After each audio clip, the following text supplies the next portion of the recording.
Million solvation podcast की 7वां episode में आपका स्वागत है।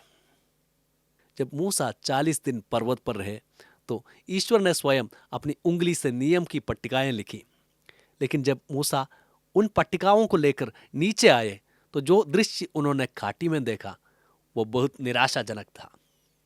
इस्राएली लोग नाच रहे थे, गा रहे थे और एक सुनहरे बछड़े की पूजा कर रहे थे। जब मूसा देर तक नहीं लौटे तो लोगों ने हारून से कहा, हमें नहीं पता कि इस आदमी मूसा का क्या हुआ। हमारे लिए कोई देवता बना ताकि हम उसकी आराधना करें। तब हारून ने लोगों से सोना इकट्ठा किया, उसे पिघलाया और एक सुनहरा बछड़ा बनाया। लोगों ने कहा, हे इस्राएल, यही तुम्हारा देवता है जिसने तुम्हें मिस्र से निकाला। जब मूसा ने ये देखा तो उनका क्रोध फटक उठा। उन्होंने पत्थर की पट्टिकाओं को नीचे फेंक दी और उन्हें पर्वत की तल पर तोड़ डाला। फिर उन्होंने उस बछड़े को पीस कर धूल बना दी, उसे पानी में मिलाया और इस्राएलियों को वही पानी पिलाया। फिर मूसा ने पुकार कर कहा, जो प्रभु के पक्ष में है वो मेरे पास आए। तब लेवी गोत्र के लोग उनके पास आए।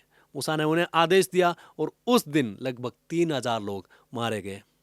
आप ये पूरी घटना अपनी बाइबल में निर्गमन ग्रंथ अध्याय 32 और 33 में पढ़ सकते हैं। मैं आपका आमंत्रित करता हूं कि आप इन अध्यायों को पढ़ें और सोचें कि कैसे कभी कभी हम मनुष्य भी ईश्वर के अद्भुत कार्यों देखने के बाद भी उनसे मुंह मोड़ लेते हैं। लेकिन कहानी यहाँ क्रोध में समाप्त नहीं होती, यह दया में समाप्त होती है। मूसा जो स्वयं क्रोधित थे, ईश्वर के सामने जाकर अपने लोगों के लिए प्रार्थना करने लगे। उन्होंने कहा, हे प्रभु, इन लोगों ने बड़ा पाप किया है, परंतु यदि तू इन्हें क्षमा नहीं करेगा तो मेरा नाम अपनी पुस्तक से मिटा दे। यह एक अद्भुत चित्र है, एक नेता जो पापी लोगों की ओर से ईश्वर से विनती करता है और ईश्वर ने जो दया से परिपूर्ण है उन्हें क्षमा कर दिया और अपने विधान को नवीनीकृत किया। कैटेकिज्म ऑफ द कैथोलिक चर्च अनुच्छेद 211 में लिखा है, ईश्वर का नाम मैं हूं उसकी विश्वास योग्यता को दर्शाता है, जो उसके लोगों की बेवफाई के बावजूद स्थिर रहती है। ईश्वर की दया सदैव मनुष्य के पाप पर विजय प्राप्त करती है। यह वही पैटर्न है जो हम पूरे उद्धार की कहानी में देखते हैं। मनुष्य बार बार गिरता है पर ईश्वर हर बार उठाता है। आगे जब इस्राएली अपने यात्रा में बढ़े तब भी उनका विश्वास डगमगाया।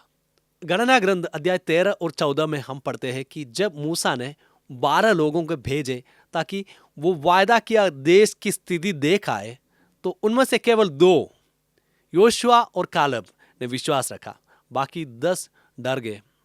उन्होंने कहा, वहां के लोग बहुत शक्तिशाली है, हम उन पर विजय नहीं पा सकते। इस्राएली 40 वर्ष तक मरुभूमि में भटकते रहे, लेकिन इस दंड के बीच भी एक शिक्षा छिपी थी, विश्वास की शिक्षा।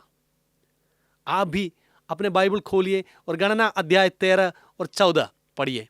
ध्यान से देखिए कि यह कहानी हमारे अपने जीवन की तरह है, जहां हम भी कभी कभी ईश्वर पर भरोसा करने में झिझकते हैं पर ईश्वर हमें छोड़ता नहीं। अंत में विधि विवरण अध्याय 8 में मूसा नई पीढ़ी को याद दिलाता है कि मरुभूमि में ईश्वर ने उन्हें कैसा संभाला।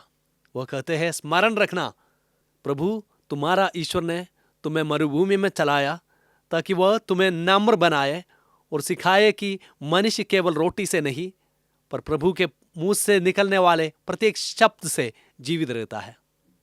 कैटेकिज्म ऑफ द कैथोलिक चर्च में लिखा है, पवित्र आत्मा हमें यह परखने की बुद्धि देता है कि कौन सी परीक्षा ये आध्यात्मिक विकास के लिए है और कौन सी प्रलोभन हमें पाप और मृत्यु की ओर ले जाती है। सुनहरे बछड़े की यह घटना, मरुभूमि की यात्रा और विधान की नवीनीकरण हमें सिखाते हैं कि जब हम बेवफा भी हो तब भी ईश्वर सच्चा और विश्वास योग्य रहता है। वह अनुशासन देता है पर कभी त्यागता नहीं। वह हमें विश्वास की राह पर चलाना चाहते हैं ताकि हम यीशु मसीह में मिलने वाले पूर्ण उद्धार के लिए तैयार हों। बाइबल की ये घटनाएं याद दिलाते हैं कि ईश्वर की दया हमेशा हमारे पापों पर विजयी रहती है और जब भी हम सच्चे मन से उसकी ओर लौटते हैं वह हमें अपने प्रेम में पुनर्स्थापित करता है। हम अगले एपिसोड में फिर मिलेंगे, तब तक ईश्वर का आशीर्वाद आप सबके साथ सदा बना रहे।